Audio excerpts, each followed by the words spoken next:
Says I'm live. I think I'm on. Hallelujah. Yeah, somebody's happy about that. Wow. All right. Look, I'm going to wait a few minutes till we get a few more people on board here, okay? Because I don't want to have to embarrass myself any more than I have to. But I'm going to tell y'all exactly what happened. I bet some of you can guess already why I couldn't get the camera to work. Actually, why don't some of y'all take a shot at it? Take a guess. Tell me what you think. What was going on that I could not get this camera to work?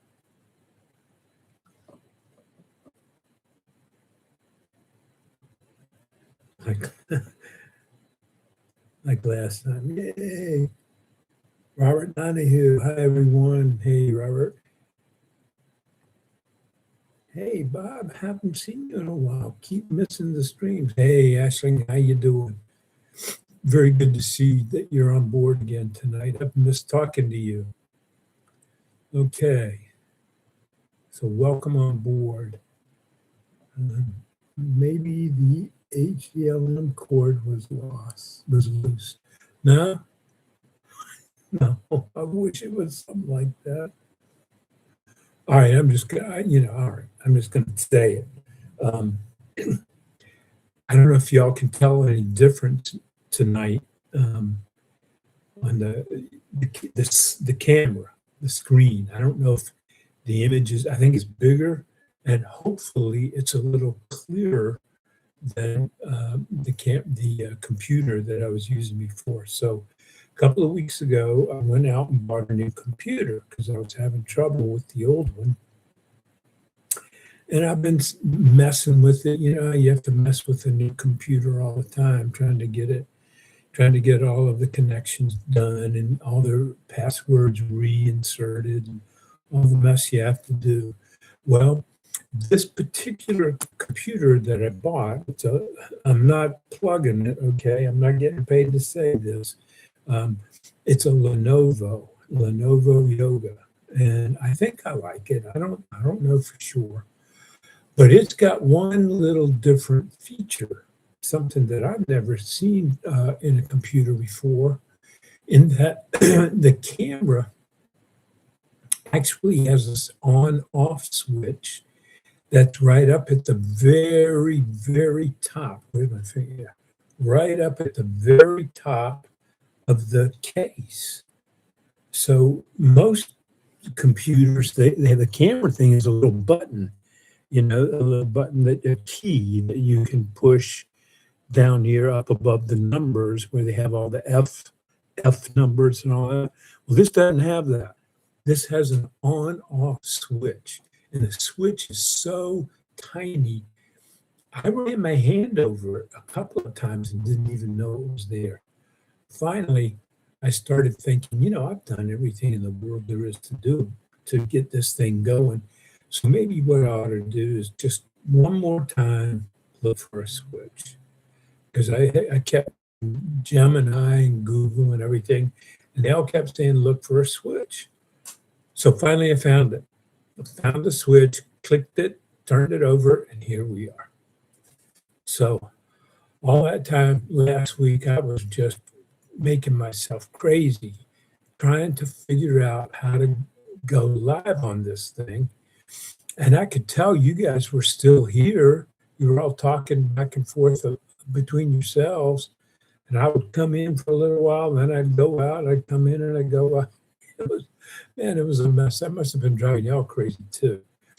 So that's really is what happened, You got to take the good with the bad with us old geezers. I'm just not that technically savvy, but I am learning.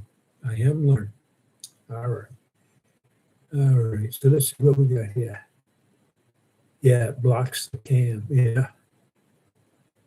Young Kumquat. Yahoo! You're the best, Grandpa Bob. Well, thank you, Young Kumquat. I think you are too. You guys are all special. I was talking about my crystal collection to a person. What are you saying?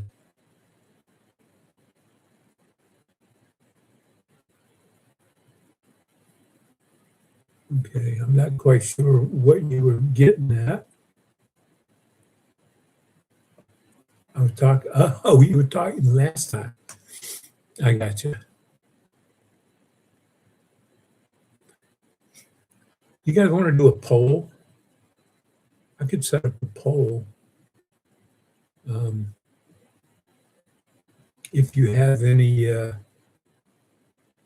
questions that you'd like to have answered, like the way this poll thing is set up, it's only a yes or no answer.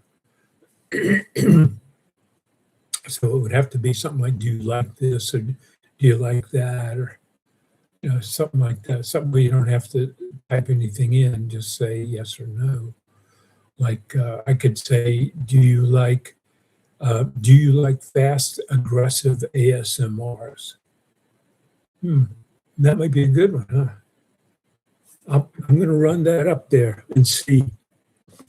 Let's make a poll of that and we'll see what people say. All right. So here we go. Start a poll. All right. Ask question. Do you like fast and aggressive ASMR? Get the spelling right.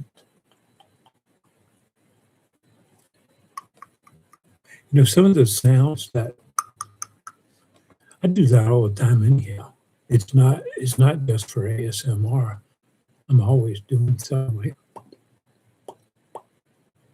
Okay, here we go.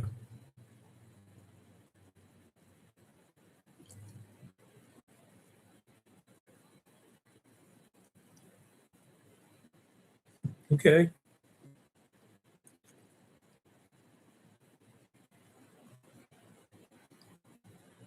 %, yes.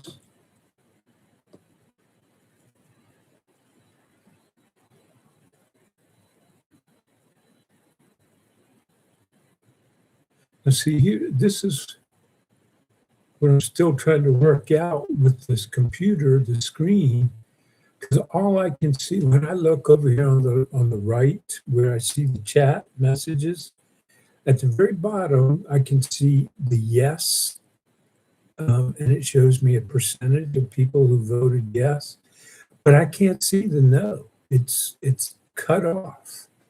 And I really am just not sure what I need to do. Oh, there it is. Okay. There it is.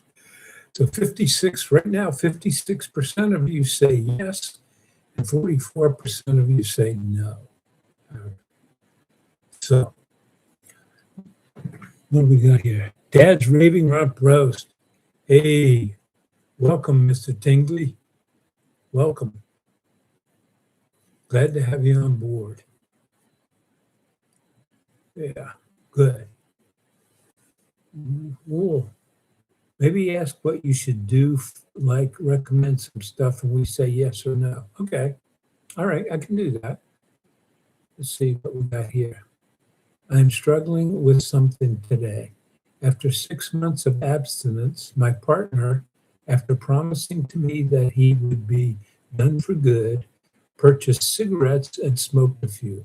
This was my hard boundary. Wow. Wow. Okay. Nicotine is highly addictive. Highly addictive. It's one of the most addictive chemicals there are. And cigarettes really are, when you get right down to it, the manufacturers have made sure that the cigarettes are just loaded with nicotine because that's what they're selling. They're not selling the cigarette. They're selling the nicotine that's in it so that you'll get addicted and you'll come back. Okay. So remember that a cigarette is just a nicotine delivery vehicle. That's all it is. Okay? So your partner is addicted to nicotine, has been clean from cigarettes, as far as you know, for 6 months, and now he's relapsed. Well, there's a popular expression in the 12-step programs that says relapse is part of recovery. I'm not real crazy about that kind of approach because it kind of gives people permission to relapse, in my opinion. And I don't think that's ever a good thing. You don't want to shame somebody for relapsing, but you don't want to make it sound like it's perfectly okay either. Okay? So you say that that's a hard boundary for you. Hard boundaries are scary because sometimes you get called on it and you have to either take action on the boundary or not. And a boundary that doesn't have consequences, if you have not said, this is my hard boundary, if you smoke again, I will do this. If you haven't said that, then you haven't really set a boundary. You've just said, I don't want you to smoke. But if you present a consequence for that, if he transgresses, crosses the boundary, there has to be a consequence. And it has to be a consequence that you are willing and able to carry out. Okay. So you might say, it might be realistic to say, look, if you smoke, that's smoking the boundary for me. If you smoke again, um, sleep in another bedroom or you're going to go sleep in another bedroom for a month because I can't stand that smell. And, so you start out by making a consequence something you can do. Now, if you start out by saying something like, I can't stand you smoking. If you smoke again, I've told you before, if you smoke again, we're finished. Now, that's really a heavy consequence. You got to ask yourself, are you really willing to do that? Are you willing to follow through on that? Now, here's the problem. If you give someone a consequence, you tell them what the consequence is going to be, and then you don't follow through, what have you done? The message is, I'm not as good for my word as I think I am. You can't really count on what I say I'm going to follow through on. I might just. So that tells the other person they can keep pushing the boundaries. Okay, you know that. I got caught smoking. She told me that if I smoked again, I was going to have to sleep in the other bedroom for a month. But she never made me do it, so it's no big deal. If I get caught again, she'll be upset for a day or two, and then it'll all blow over, and everything will be fine. You don't want to be in that situation because then you're powerless. You're absolutely powerless. You have got to follow through on your consequences. It's the only way you'll ever have any power. If you do, then you send the message, look, I'm serious. I mean business. If you break this boundary, you're going to pay a consequence, and it's not going to be nice. Okay? So I don't know if that helped you or not, but just have realistic consequences, and at the same time understand that nicotine is highly addictive, and people quite often relapse. 6 months is actually a pretty good amount of time to go before relapsing. What you might ask him to do is sit down and talk to you about it and see if the two of you can figure out if there was any triggers, anything going on in his world lately that increased his anxiety Has he been under an unusual amount of stress? And look for triggers. And if you can find a trigger, then you can have a conversation about what do we do the next time this happens or something like it happens. So a relapse should be a learning experience, okay? It shouldn't be just, I'm going to punish you for relapsing. It should be, let's sit down and talk about this and see what we can learn. There's something to be learned here. So make him feel like he's still on his side and you're his partner, but you mean business, okay? Let's see what we got here. Mid coffee. Do you hate getting called grandpa from us? Hell no. I love it. Man, I love being called grandpa. I am a grandpa in real life. And I like being a grandpa. I've got two grandsons who are in their early 20s, and I love them to death, man. I'm just as proud of them as I can be, and they call me Papa. But if y'all want to call me Grandpa, that's fine. Call me whatever you want, as long as it isn't derogatory. Okay. All right. Oh, stealthy kid. Oh, man. So sorry. Just got back from my grandma's funeral, and I don't know how to feel. God, man. I know what you mean. I know what you mean. Believe me. You guys all know I'm 77, but my father actually lived to be 98 years old. Actually, he was 2 days short of 99, and he just passed away at the end of December. So here's a guy who's been in my life for 77 years, and he's gone. And I'm getting choked up talking about it. That emotion will stay with you for a long time, man. And you don't know how to feel because you've never been through this before. It's the first time. The best way I could describe it for me, and it might not be the same for you, everybody's different. But the way it was for me was I just felt empty. That's the only way I could describe it. There was just this huge emptiness inside my chest and my stomach. It was awful. It was just awful. But the good news is it goes away. Okay. So let me give you a pro tip. You don't have to tell anybody if you don't want to, but crying is one of the most therapeutic things you can do when you're suffering a lot of negative emotions. Sadness and grief, cry. Okay, cry. It will cut the grieving process in half. You cry, and as soon as you finish crying, you expel that built up emotion. You feel better. It's really that simple. You feel better. Maybe I should tell people when they're feeling anxious to cry because they'll feel better afterwards. I don't know. But man, I feel you. I feel you. Don't be reluctant to tell people how you feel. Okay. Don't be reluctant to tell people in your life that you're sad. Okay. And that you miss your grandma. Okay. There's an expression that says a misery shared is cut in half and a joy shared is doubled. Okay, man, hang in there. It'll get better.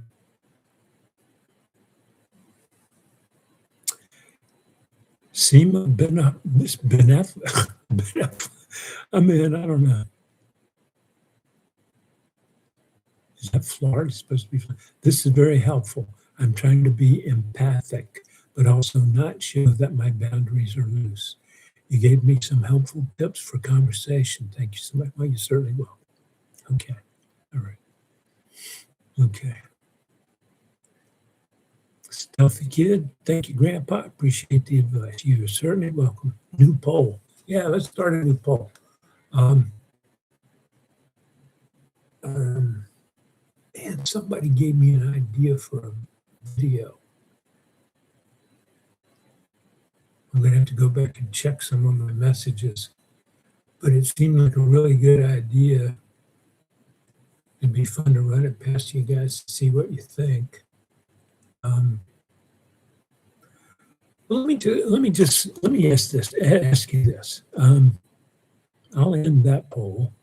It was broke down to 50-50. 11 of you said yes, and 11 of you said no. So we'll start this. We'll do another poll, okay?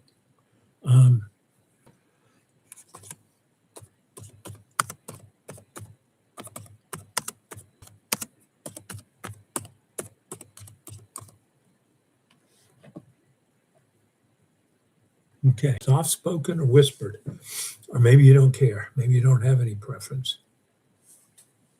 We'll see what you guys say. It's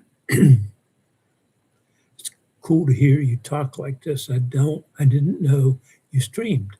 I'm a pretty new fan of yours, and I've been binging your vids. Grandpa, ha ha. Okay, good man. Keep binging. Just keep binging. Okay. The official Olive Garden. Okay, I like that. All right. The sound of Steve-O whispers. Oh, yeah, okay. Steve, I see you all the time. You don't hear all the bush loud alpha ones. Do not push LO. I don't know what you're saying to me, man. Bush loud alpha ones. I don't know what that means. You're going to have to spell it out for me. Okay. 88% of you are saying yes, but I don't know what you're saying yes to. So I didn't really, I didn't word that very well, did I? All right. Well, we'll just hang in there and see what y'all have to say about that. What was that? You know, the idea that this last video I did, using burnout as a problem that people have, you know, that's what I like to try to do.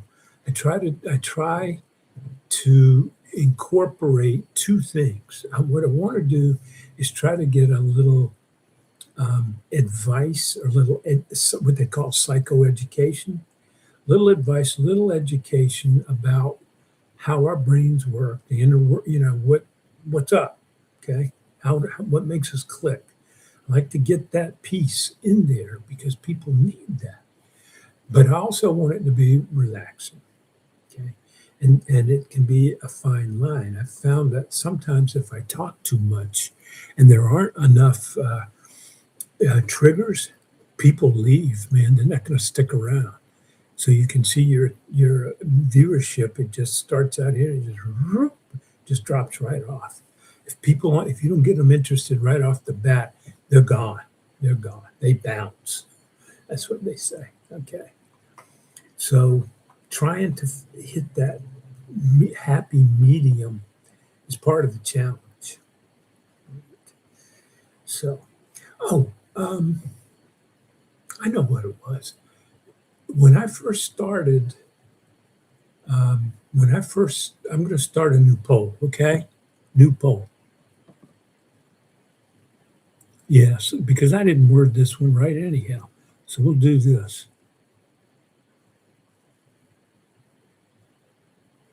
All right, let me type this one out for you.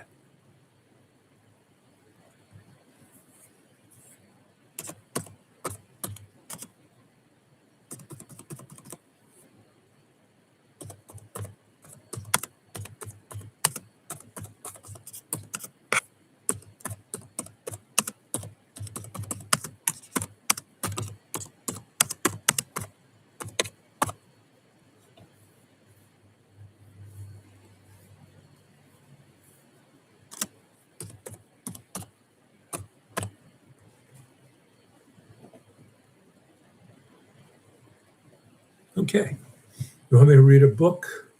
I did one early on when I first started doing these videos. It was a long time ago, and I think I've gotten a little better at doing these videos than I was at that time. I'd be more than happy to try to do another video where I just read to you, with the idea being that, um, kind of a soft, monotone type reading of something. Maybe it's interesting to you, might help your eyes get heavy and help you to relax. So let's see what you guys have to say about that. Uh, Read a book, video. Right now, I got 86% of you saying yes, 14% are saying no. Okay. All right. So we'll let that one cook for a little while and see. Give some more people who come in, people come in and out. Maybe they will see that poll and they'll want to make a vote. Uneasy and uncertain. Would you ever consider doing ASMR for PTSD? There isn't a lot of PTSD specific ASMR on YouTube, at least that I could find. So it would be great to see and very helpful for me. Um, okay, that's interesting. Okay, that's a very interesting idea. Um, I got to think about that. Okay, because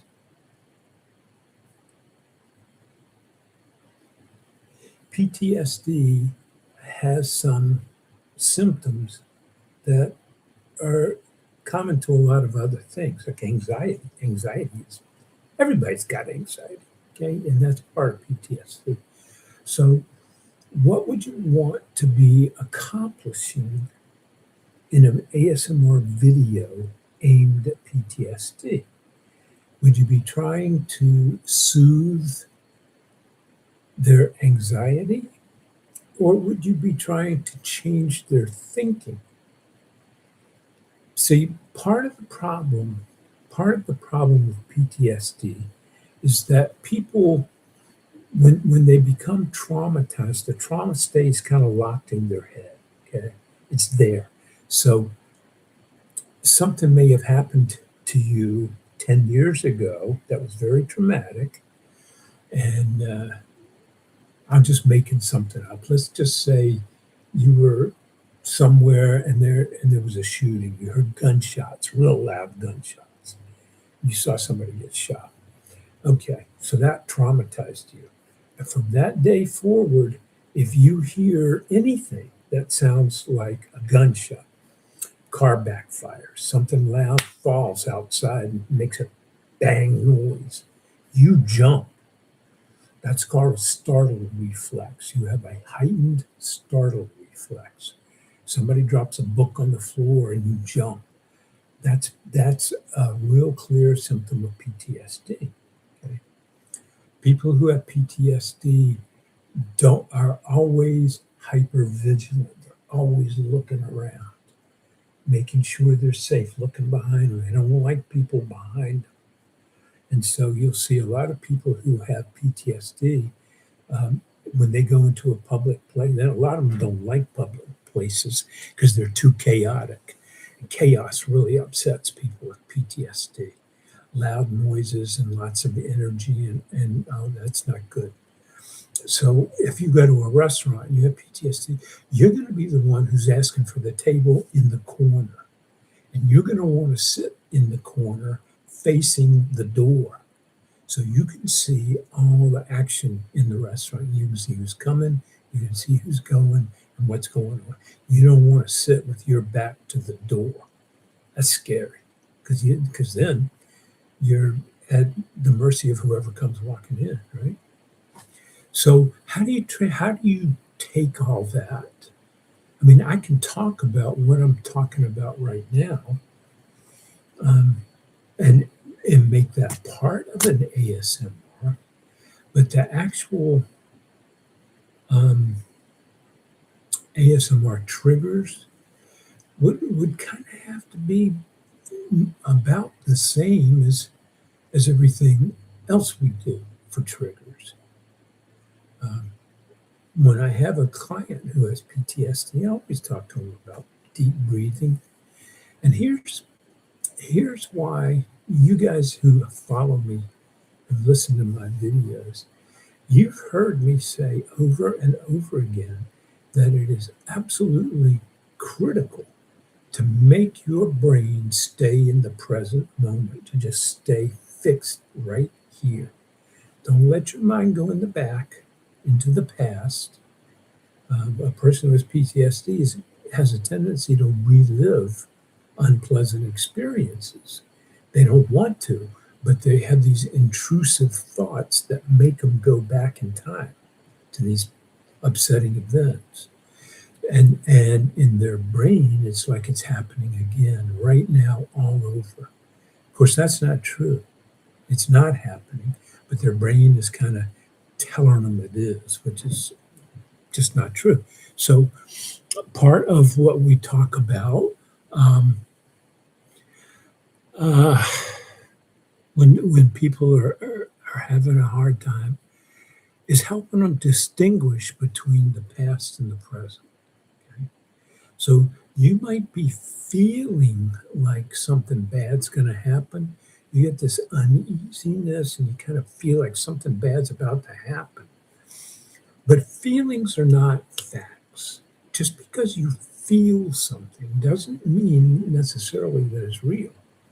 So if I had a very unpleasant experience 10 years ago and I start having a feeling like it's going to happen again, that's just my mind. That's not real. It's not going to happen again. My brain is just telling me that, okay? It hasn't worked through that idea that that was then, this is now. Okay? So that kind of self-talk is good for everybody who's had unpleasant experiences because you're always afraid it's going to happen again. That's part of what causes anxiety. You know, when I was a kid, I went to Catholic school, Catholic grade school. And back then, you had to read. Everybody was called on to read. So if we were reading a history book or whatever it was, the nun would call on you to read, and you had to stand up. You couldn't read sitting at your desk. You had to stand up beside your desk and read. And so, boys being boys, I can remember several times I'd stand up to read, and the boy behind me would be poking me in the butt with a ruler. It made me start laughing. And the nun got really mad at me. She got real mad, and everybody in the class started looking at me like, "What's wrong with you, Bob?" And she was really mad. And back then they used to take the ruler and smack your knuckles with the ruler. So that happened, and that what that did, that made me uh, anxious. It made me scared to death to stand up and read because I was afraid the whole thing was going to happen all over again. And so, what I know from my own personal experience is that um, if I'm anxious to begin with, what happens is I stop breathing. I mean, not literally completely, but my breathing is very shallow. I don't get enough oxygen. I start getting dizzy, and I can't speak clearly. I can't project. My voice starts to quiver. I start talking like that. It's because I don't have enough air to blow out. And that makes me even more self-conscious. And so it just spirals down. Okay. So it took a long time to work through that, to work out of it. But that's kind of an example. Something happened in the past, and now you're scared to death it's going to happen again. So you won't do certain things. You avoid places, people, events. You just won't go to it because you're afraid of it. So I'm talking to you now about the therapeutic piece, the cognitive piece of PTSD. Okay. I still haven't really touched on how to take ASMR triggers that would be appropriate for someone with PTSD. Now, obviously, somebody who's got PTSD is not going to want fast, aggressive, loud ASMR. I mean, that's a non-starter. You're going to have to find soft, relaxing,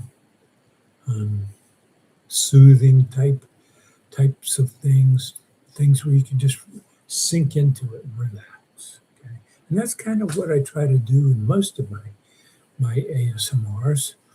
So um, maybe I'll figure out how to incorporate the two things. I'll talk a little bit about what I've been talking about, and at the same time, try to work in some triggers.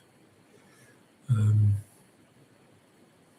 okay, so we'll see what I can do with that. Okay, let me write it down so I don't forget.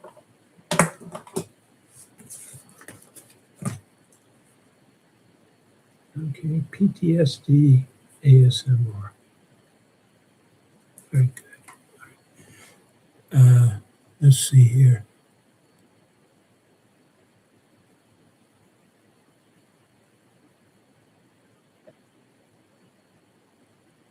And uneasy and uncertain. All right.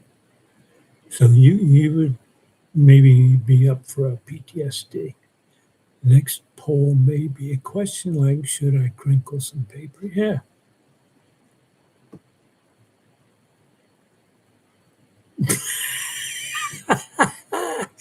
Dad's raving about pro. You don't want to hear that little thing squeaking, huh? Not a fan. My dog went nuts. Okay, man. All right. I promise. No more squeaky no more squeakies. All right. Anxiety soothing would be great, especially for flashbacks. I've been looking for ASMR where it's soothing without being all in your face and touchy feely. It's triggering for me, but very common in ASMR. Okay, anxiety soothing would be great, especially for flashbacks. Been looking for ASMR where it's soothing without being all in your face and touchy feely. Okay. Okay. So, I have to give that some thought. Okay. Um, Sometimes you guys have these great ideas, and I can't explore them fully right here. And I wish I could get in touch with you between sessions so I can pick your brain a little bit more. Um, Uneasy, if you're okay with that, I'll look up your email and send you an email. If you don't want me to, I won't. That's simple. But I'd be happy to do that. Get a little more idea of what you're looking for because um, I've got it in my mind pretty clearly that there's a ton of people out there who could benefit from something like that. If it's effective, if the ASMR is effective, there's probably a big market for that. There's a lot of people out there with PTSD, and you don't have to have gone through combat. Okay, they've learned more. Um, all right.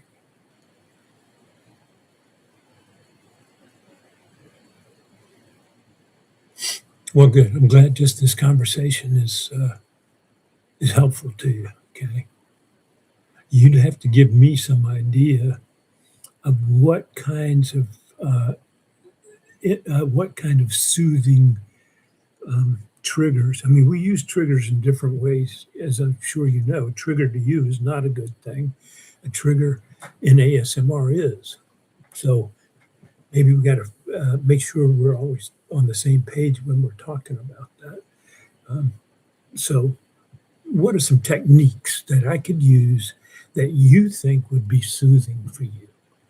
And I'd be happy to incorporate that into an ASMR and we'll put it out there and we'll see what happens. Okay. Yeah. Okay. Good. Good. The poll may be a question like, should I crinkle some paper? Okay. You think I should? Uh, okay. All right. Let me ask you. I hope some of y'all have watched this last video I did. Um, I put a piece of paper up over the screen, over the camera, if you remember. It was just white, and I tried to rough it a little bit to make it make more. It didn't make much noise. You know what that was? It was a Kleenex. I just grabbed a Kleenex and put it up there, wiggled it around to see what would happen. But yeah, I don't mind doing that again with some paper. I know people like crinkly, the sound of crinkly paper. I know people like that. They like it when you're writing on paper with a pencil or something. It makes kind of a scratchy noise. I know that. What I'm starting to learn is that the soothing effect comes over time. So something like crinkling paper, you have to do it for a relatively extended amount of time and do it consistently do it and do it. And the first few seconds of hearing a sound don't do much for you. But if you hear it over and over and over and over, it has kind of a hypnotic effect. And I think that's what people are looking for. It's what sounds do I make that cause you to start to become slightly hypnotized, for lack of a better. You're not really hypnotized, but that's what the calming effect is. It's it's it's modulating your nervous system, and that comes from consistency. Okay, that's my opinion. Now, obviously, people who like the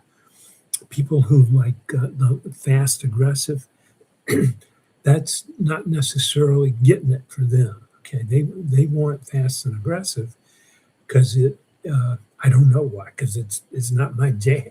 Okay, I don't like them, but there's something about them that some people like.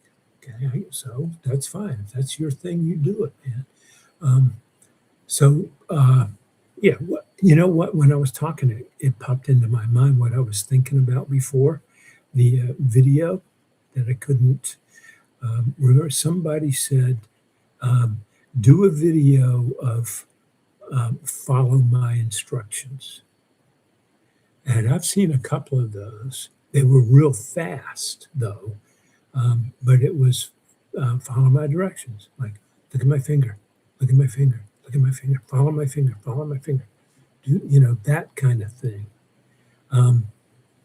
So, all right, 94% of you said you'd like to hear me read a book, so you can probably count on that. Let me throw another one out here real quick, okay?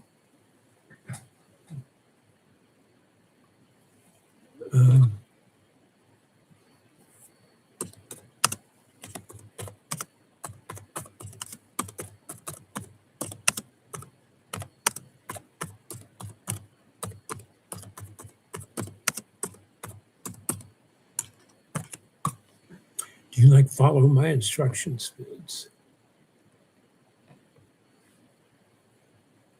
All right, let me back up here. I've missed some of your comments.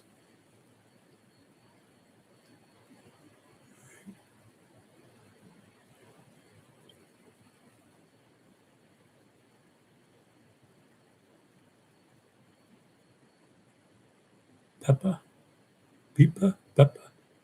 Thank you. Thank you. I appreciate the compliment. Uneasy and uncertain. Thank you very much. You're certainly welcome. It's my pleasure. 23:30 in the UK. Appreciate the earlier stream. Oh, okay. Good. I'm glad it works for you. Okay. Joseph Powell, tips to deal with anxiety. Okay. So this live stream is really a better format for me to talk about how to cope with anxiety. I can get little tidbits in during the regular ASMRs, but the real focus of the ASMR, from what I can gather, is to help people to relax, just to help them exhale, and to relax. And, whatever is on their worried mind, just kind of block it off for a little while. Okay. So that's treating a symptom. Okay. It's not treating anxiety. It's treating the symptom of anxiety. If you want to treat anxiety itself, that takes some time and work. Okay. There's a lot to it. Um, and I'm happy to talk about it here on this live stream. And I try to get some tidbits in the actual videos. But like I said before, people, if you tune in expecting to relax and view a very soothing, relaxing ASMR, and the artist doesn't do any triggers, they just sit there and talk to you. Um, that works for some people, but not a lot. Not a lot. There are a few artists that I've seen who I just love, and I would maybe someday I'll develop this craft to that point. But there are some who don't do triggers. I don't see them doing any triggers. What they do is they just get up close in the camera and they just talk like that.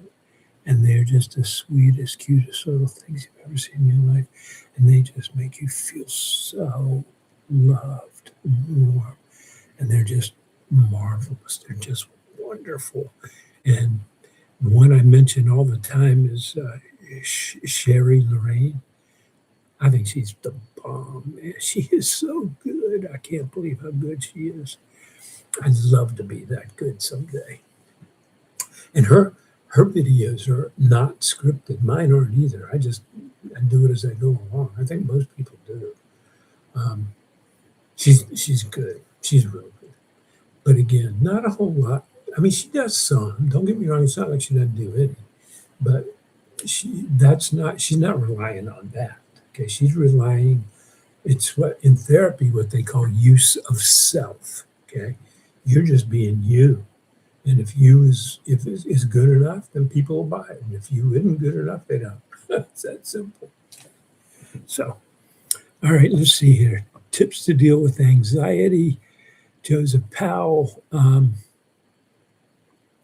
Some of what I said earlier, if you were, maybe you can run this back later if you just jumped in. Some of the things you can do to alleviate anxiety is to realize that anxiety is a product of your own imagination. Okay? Most of it.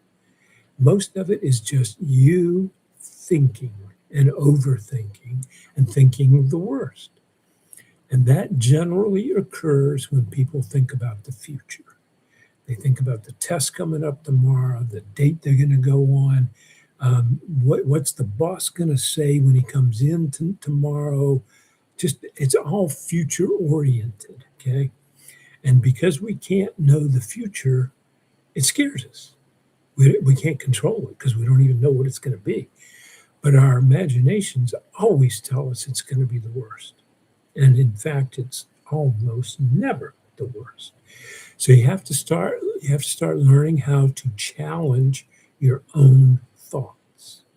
You have to recognize, first of all, when you're having a negative thought, and then you have to say to yourself, stop this. Let's talk about this in your head. You're saying, what evidence do I have? What proof do I have? What makes me think the boss is going to come in and chew me out? There isn't any. There's none. It's just my imagination creating anxiety. So learning how to challenge our own thoughts is one of the first places to start. And to try to practice as best you can, staying right here, right now, because right here, right now is the only thing that's real. The past is gone. It does not exist. It doesn't. It only exists to a certain extent as a figment of your memory, which deteriorates over time. And the future has not come. So the only thing that's real is this present moment. And now get this. This is a mind blower. It's always the present moment. It can't be anything but. It's always right now. Be a good title for a book, wouldn't it? It's always right now. Maybe I should write that. Yeah. So the more you can train yourself to be aware of that, it's right now. And thoughts come.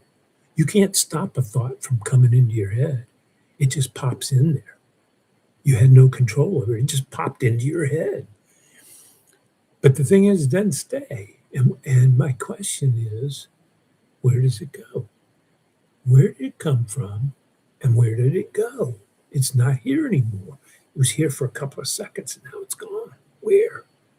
Well, the answer is it never had any substance. It was just a mirage and it dissipated into the air and it's gone. The only time thoughts have power over you is when you're not paying attention to them. Okay? You start paying attention to how you feel and how you're thinking, and your thoughts start to lose their grip. And that helps your anxiety. Okay? It helps it to reduce. Okay? So that's enough of that for now. All right. Let's see what else we got. Tips. All right. I thought that one was really nice. Also, you could do it with bubble wrap, maybe. Okay. Bubble wrap. Oh yeah. I've done that. Yeah, that's a good one, isn't it? Yeah. I should use that again. See, see, Gramps got snapped. Gramps got, okay. I'm guessing that's a compliment. Gramps got snapped. Wackaland Willip. I know I butchered these things, man. I apologize. Wakalapaland Willip. Hello. Um, yeah. So, where did we do on that? How are we doing on that? Do you like follow my instruction vids? 81% yes, 19% no. Okay. All right. Okay. So let's see what else. Do you have an email? If you're wanting to talk about the PTS thing further, I don't think you'll be able to find mine, but I can contact you. I'm not comfortable putting my email in the chat here. Oh yeah, I don't blame you. No problem. I wouldn't either. What I would suggest if you really want to follow up on this is go to my where it says more. You can click on that my homepage and go down, and you'll see my email. There's a place for you to click, and you have to do a couple of little things, and then it'll show my email address, and you can send me an email if you want to. Okay.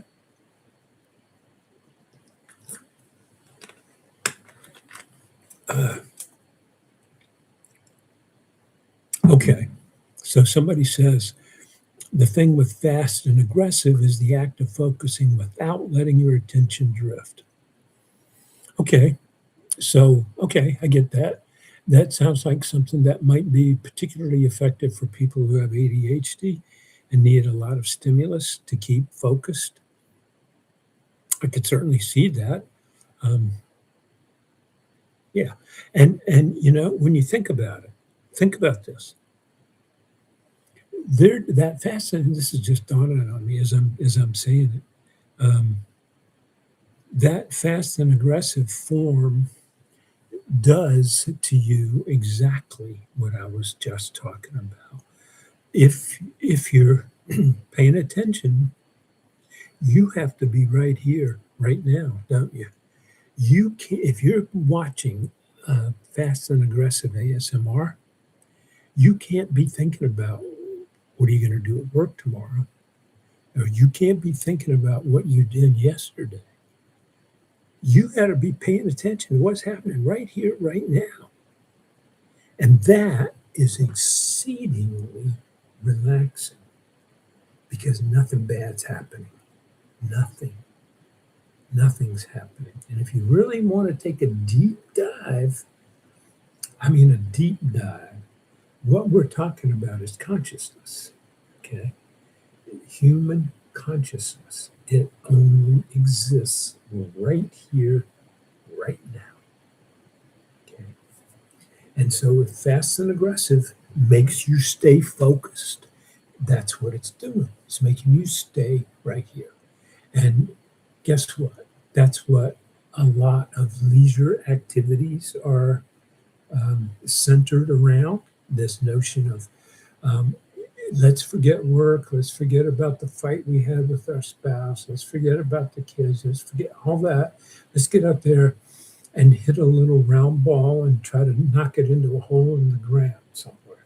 And people pay thousands of dollars every year to get out there and play golf because it's relaxing. It takes their mind off of everything they're doing and makes them focus on hitting that little white ball, which is what's happening right now. So give that some thought. If you want to know how to ease your anxiety, think of things that you can do that make you focus on the present moment. And that'll help. That'll go a long way. Reading a book. Read a book. I mean, I don't know whatever happened to that idea. It was a great idea. When I was growing up, people said, you want to go to sleep, get a book, get in bed with a book and start reading. 3 or 4 pages into the book, you're going to be. So, you know, it's always worked and it would still work. Okay. All right. I think, yeah, you were right there about that. Here are a few nice books I'd like to listen to. Moby Dick, okay, great. Try Solaris, I don't know that one. Thus Spoke Zarathustra, in case you need. Okay, good. Thank you for that. Moby Dick's an excellent idea. The other 2 books I'm not familiar with, but I'm happy to explore them, see what they're all about. Okay. Let's see what else we got here.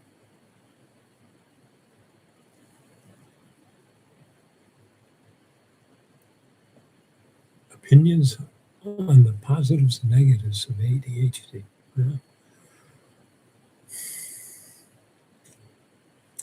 I'd have to. That's a pretty broad question, man. I have to give that some thought. You got 2 notifications in a row. What is that? What does that mean? On Snapchat. Oh, Skyline. So Skyline's own New York something. Skyline's own New York, the city. Hey, I'm new to your channel. I was wondering if you are a doctor, and if so, what is your specialty? No, I'm not. I'm not a doctor, but if you remember the old commercial, but I did stay at a Holiday Inn. No, I'm not a doctor. A lot of people think I am, honestly, especially when I put my glasses on and coat and tie. I look just like somebody. Uh, and welcome to the channel. Welcome. Very, very happy to have you here. Hope you keep coming back. Some Arnold labels Frog and Toad would be a good read. Have you ever, okay, all right. Okay, have you ever heard of, and now I can't remember the author's name, Jeeves the Butler? There was a series of books, a British author. He actually wrote the musical HMS Pinafore. I cannot remember his name, but these books are so funny. If you like British humor, they were written quite a while ago. Jeeves was a butler, and his master was this real ne'er-do-well, British ne'er-do-well. He was a cad, and always getting in trouble, and Jeeves was always having to bail him out. And the stories are hilarious, just hilarious. I might dig those out.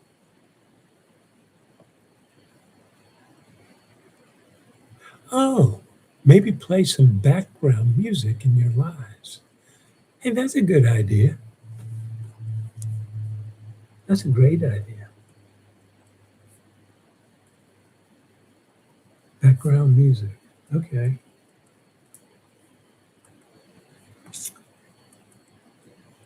All right, good. Good.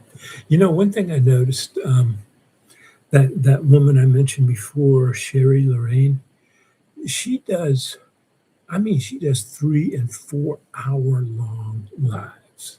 I can't believe that. I haven't got the stamina for that. But she does. 3, 4 hours. Crazy. Um,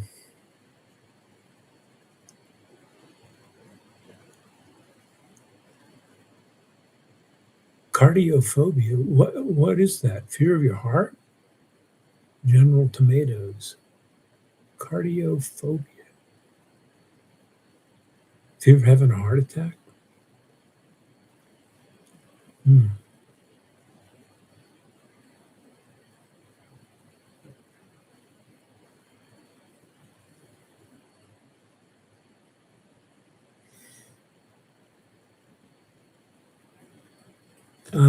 Okay, you can't find it. Let's see. It's not in the description.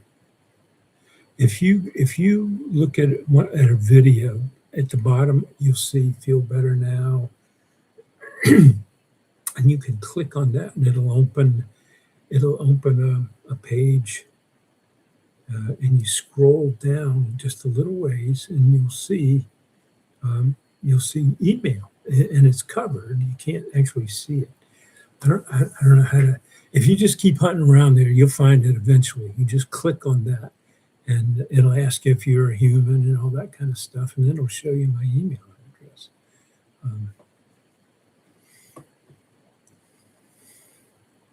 Because some people with autism like background music. Yep, soothing. Yeah, yeah.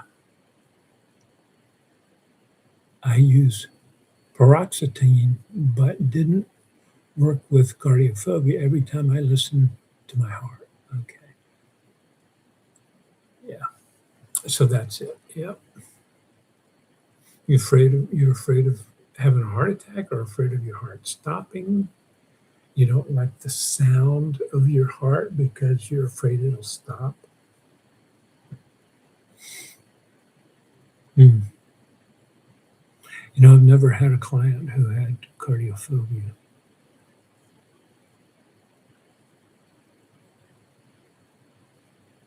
Good night, Mr. Rogers. It's 1 a.m. here. See you next time. See you next time, Need. Thanks for popping in. Let me know you're here.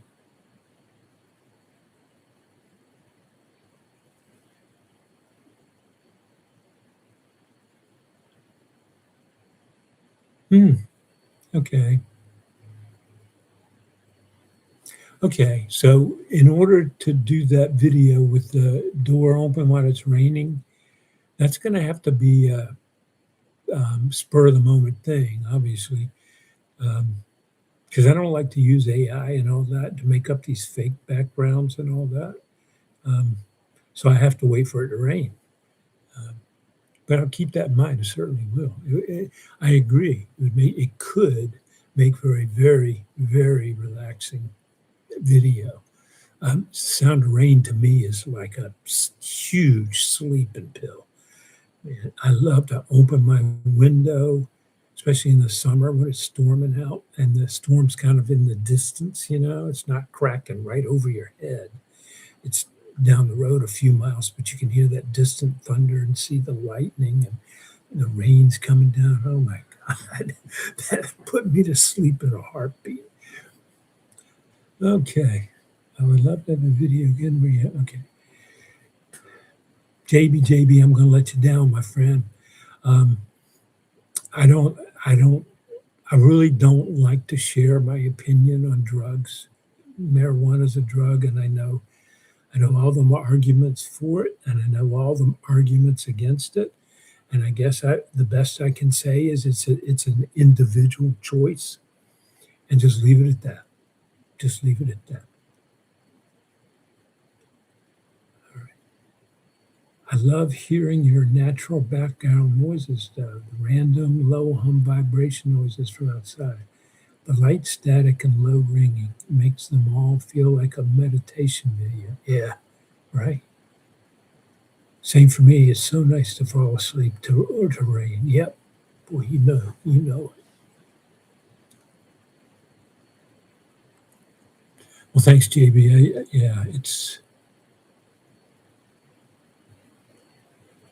Yeah, I mean, it's just something I don't care to get involved in. All right. You like to follow my instruction videos? 82% said yeah. I'm finding that break in a lot of these polls. A lot of them are about 80-20 thereabouts. It's interesting.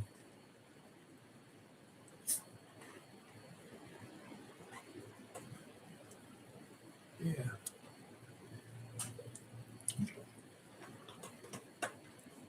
Okay. So we had burnout. Um,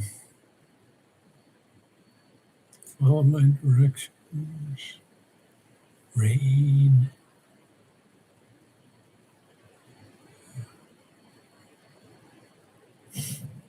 Mr. Rogers. You know what? YouTube is real strict from whatever. I haven't run up against this, but they don't really let you violate copyrights and things like that. And Mr. Rogers, I'm sure, is still a active copyrighted character. His estate probably still makes money off of his videos of him. So I would have to be careful not to call myself Mr. Rogers, but I think in the fall, when it makes more sense, I'll do a video where I probably put on one of those I'll put on a sweater while I'm talking, and take my shoes off and put my slippers on, and try to sing a little "Sweet be my friend, I'll be your friend," sing one of the little tunes, and see where it goes from there. Because Mr. Rogers should be a natural, um, soothing trigger. A lot of people loved him. They trusted him, believed in him, and he had such a soft-spoken voice and very relaxing. All right, what else we got?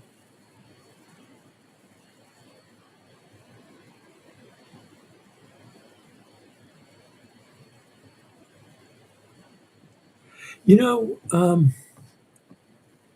this idea of doing something mundane like shaving, that's a heck of a good idea. And I think I did something way back, kind of similar to that, but I didn't have a camera. Maybe I did. I have to go back and look. I think I've already done that. Um, but yeah. This whole idea of unintentional ASMR, um, I like to think about that. If any of you guys have any thoughts about what would be something unintentional, that can be soothing. We have a really, really nice state park here, um, just a couple of miles from my house, and they have some great trails in there. And I wouldn't mind doing a video of just walking through the woods and stopping periodically to listen for sounds. And it's just showing you. That's really not. I don't think it's an ASMR. I guess I could call it that. It's really more like a vlog or something like that. But I guess, see, the thing is, if you title things properly and people know what to expect, and then you start to watch the video and it delivers, then you're okay. But if you call something ASMR and people click on it expecting to see something that's ASMR, and then you're just showing them a travel blog or something, they're not going to stick around for that because they came for what ASMR represents. So you got to be careful what you call things. Um, let's see. But I'll tell you what I had thought about doing. Um, I'm just going to call you walk, okay, or watch. Um, I just live a couple of miles from the beach to the Chesapeake Bay and the Atlantic Ocean, and I did one of my very first videos was down on the beach, and of course it was pathetic, but I've gotten a lot better since then. I wouldn't mind going down to the beach and going for a walk right there on the shoreline, where the waves wash up, and just go for a walk and talk while I'm walking, and let you guys see what it's like in the beach at my hometown. You might find that enjoyable.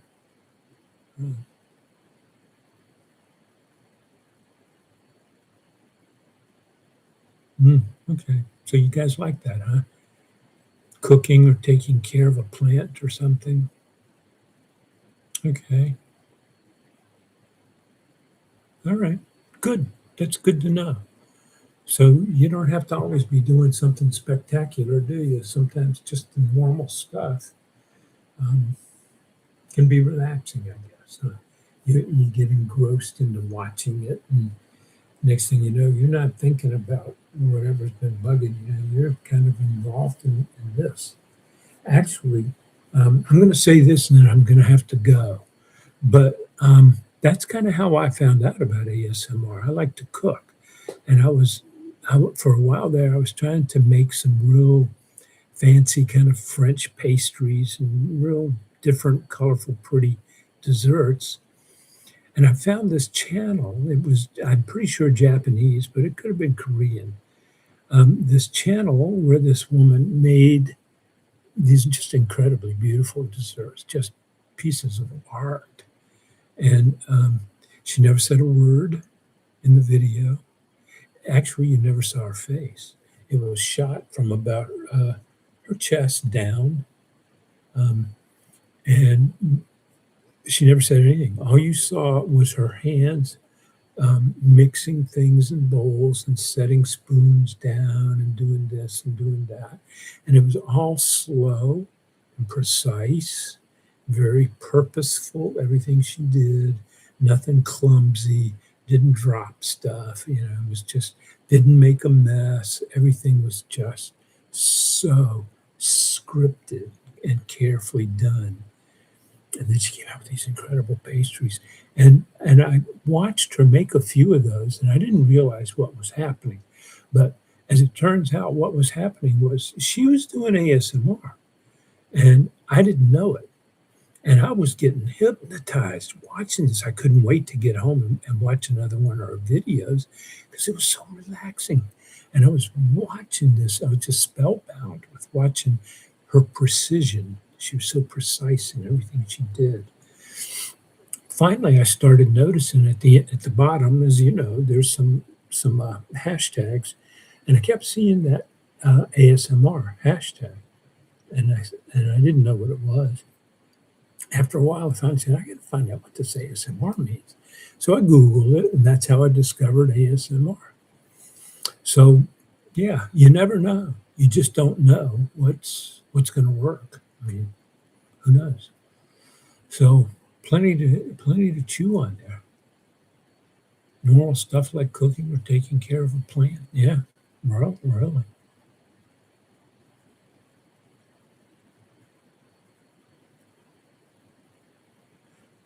Oh, Rachel, and Will. Okay, now it makes sense. Okay, okay, Rachel and Will up. That's great. Half the fun of doing these is meeting you guys and seeing your creativity. Bold, netter, real. No, you don't need to do anything extra. Your personality is relaxing enough for it to be nice enough listenable. Well, thank you. Great compliment. I appreciate that. Isla Ruck, I just found your channel a couple of days ago and have been bringing you videos. One of my favorite to listen to is when someone just explains things they're interested in. Yeah, that can be kind of interesting, huh? If somebody's passionate about something, I'm listening. I'll listen to them talk about it if they're passionate, But if they're just reading a script and they could care less, boy, that just comes through right away, doesn't it? You know immediately this guy's not really into this. Okay. So, okay, guys, good chat. Good chat. Yeah. If any of you are not subscribed, I would certainly appreciate you hitting subscribe. Uh, Wait a minute, I missed something here. Let me. Paper Corp, I had my burnout in the last year of school. Had to leave eventually because I seriously went a little psychotic. Sadly, mental health cover here is miserable. Well, I don't know where you are. I'm sorry that mental health coverage is so poor. Um, if you listen to that video about burnout, I list the three major symptoms for burnout, things to look for. What I didn't get around to talking about, and I should have mentioned it tonight, so I got to remember to do this next time we meet. Those symptoms come about as a result of our inability to say no. Okay, we don't have good boundaries, and when people ask us to do more work than we can handle, we say yes, and it eventually wears us out. It exhausts us. We become resentful. We're angry at our boss for piling the work on us, and we're angry at our fellow workers for not doing their share, and we start to feel picked on, and all of that leads to burnout.